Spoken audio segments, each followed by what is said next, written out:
Marjorie Taylor Greene resigns from Congress.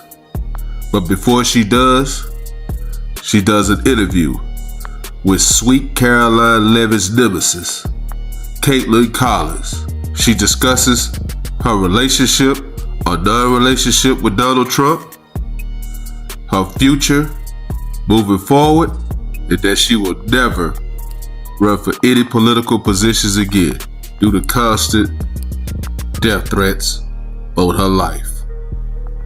Take a listen. Our source tonight joins me on what will be her last night as a member of Congress. Georgia Representative Marjorie Taylor Greene is here. Thank you so much for being here. We heard from the president today when it comes to what's next for Venezuela and just defending this decision overall. He told NBC News, quote, "MAGA loves it. MAGA loves what I'm doing. MAGA loves everything I do. MAGA is me."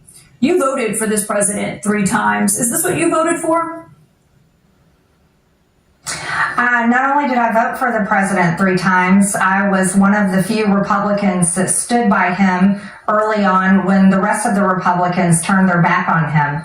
I also campaigned all over the country for him and attended many of those rallies where the campaign promises were no more foreign wars, no more regime change, and putting the American people first. Caitlin, those are the things that I believe on and have stood on in principle, not only in principle, but by actions as well. I never voted to fund Ukraine. I never voted to fund any of the foreign wars, and I worked hard to get rid of foreign aid and funding foreign governments and foreign people. That's what I believe in. However, it is concerning to see what's happening and the direction that the Trump administration is moving in. We can say, thankfully, that Maduro has been arrested. We can say we're happy for the Venezuelan people, but we can also look to all the regime changes before in Iraq and Libya and Syria, and we said the same things for the people of those countries. But then we watch those countries fall into turmoil and civil war, and we watch the rise of ISIS and terrorism, and we watch U.S. troops remain in those countries for a very long time, and many flag-draped coffins come home. And that's what many Americans don't want to see happen. And tonight it is disturbing to see the latest news coming out of Venezuela, where there is chaos and possibly some sort of civil war or sort of chaos and disruption happening. And we care about people, but we care about our country too, Caitlin. And to me, America first is what matters most, and the American people matter most. And I believe the focus should be strong domestic policy to help Americans afford life, afford health care, health insurance, be able to buy a home, an affordable home, and live the American dream. And so I unapologetically support America first. And as an American, it's okay to disagree with the president that I helped to get elected, and it's okay to disagree with other Americans. But what's not okay is for our government to put their full focus on foreign countries. Although I do agree with Marjorie Taylor Greene that the American interest does come first, but safety also comes first in America. And getting rid of Maduro and removing the drug trafficking into the United States is one thing that does put Americans first. Do you think that Marco Rubio, Stephen Miller, Pete Hegseth, and J.D. Vance should be running Venezuela, as the president puts it? I would like to see our elected president and vice president and his administration running America. I think that's most important for the American people and our interest. And we have real problems here at home. We're nearly $40 trillion in debt. They've done a great job stabilizing inflation that was record high under the Biden administration. They've done a wonderful job securing the border, and I love seeing the crime statistics go down. But I would like to see a continued focus on domestic policy that helps the American people. That's the country that they are supposed to be running, and I hope that the United States of America is the country they stay focused on running. The White House is arguing they can do both, basically, that they can deal with what's happening in Venezuela and also address those other campaign promises. Do you see it that way if there's not really a clear plan that's been laid out, at least so far, for what happens next in Venezuela? Here's the thing about Caitlin Collins, CNN's top analyst. When she doesn't agree with the answer you're giving, she's going to double back and she's going to ask the question again, but in a different way. Again, from an America First standpoint, Caitlin, Venezuela belongs to the Venezuelan people, and they should elect their own government leaders. We have elected our government leaders, the Trump administration, and we've elected them to run America, not to be globalist, not to run other countries, not to pursue regime change and foreign wars. We very much need our government and our government leaders to focus on the American people and the issues that we care about on Main Street, USA. It sounds like you think the president is breaking a campaign promise. I know the campaign promises that I made, Caitlin, and that's America First. And I've stuck with those. I've said no more foreign wars, no regime change. That's why I always voted against it and never voted to fund any of the foreign wars. That's why I'm able to say I don't think this is a good thing. Of course, we want the people of Venezuela to have freedoms, and we want them to have a good, stable government. And of course, Maduro is a bad guy, and administrations in the past, the Biden administration before that, all were putting out bounties on his head. Of course, I can say killing Americans with illegal drugs is bad, and I'm fully against it, and that's why I impeached Secretary Alejandro Mayorkas. Those were my articles of impeachment that passed the House. So I can have all of those views and at the same time say I very much want our American president and his administration to focus on America first. You have been very outspoken as a member of Congress. As of tomorrow morning, you're no longer going to be a member of Congress. How do you plan to hold a role if you're no longer in that position of power? What do you think that looks like for you going forward? Well, thankfully, I get to be an American citizen, just like I was before I became a member of Congress. Before I became a member of Congress in January of 2021, I had never held any political position. I was just a business owner, raised 3 kids, and enjoyed American life. And thankfully, that's something that I'll be able to enjoy once again. And being an American is such a privilege. We have such great freedoms and rights, and I'll use my voice to always defend those.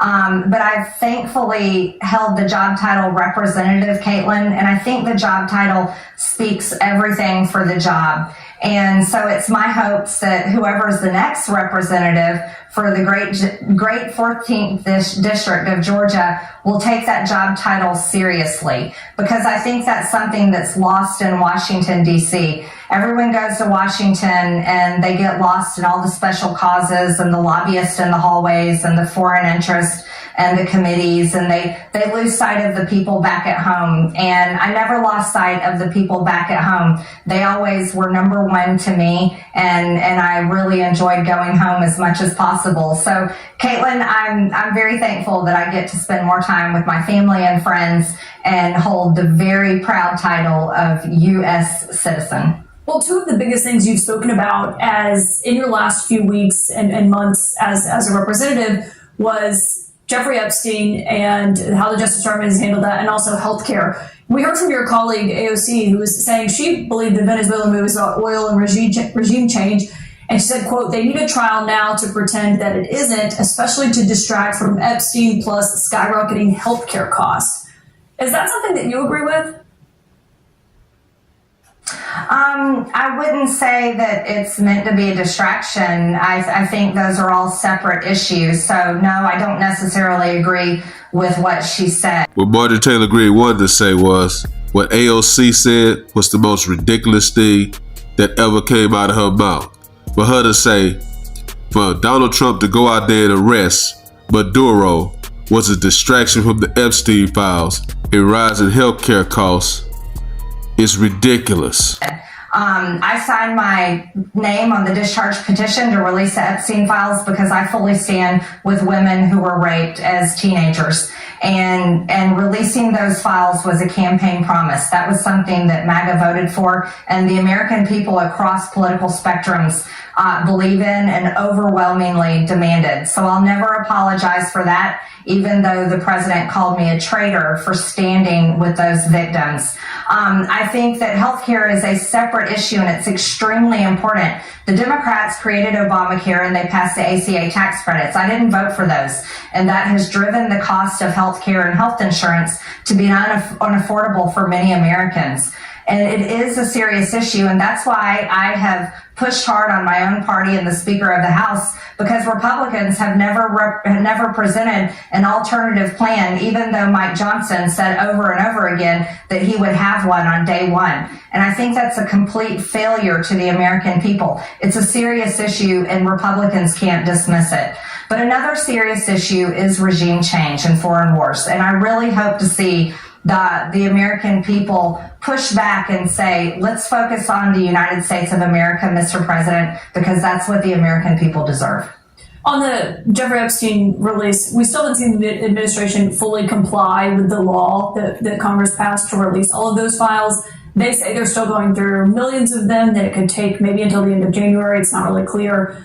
Do you trust that they will ultimately release everything they are legally required to put out there? Even though the Epstein files have not all been released, Marjorie Taylor Greene is on record saying there's no evidence of Donald Trump doing any wrongdoing to those young ladies. At this point, Caitlin, after serving under the Biden administration and now under Republican Trump administration, many things in Washington stay the same, no matter who is in charge. And I think that's something that most Americans have come to realize. So I won't trust anything happens until I actually see it happen with my own eyes.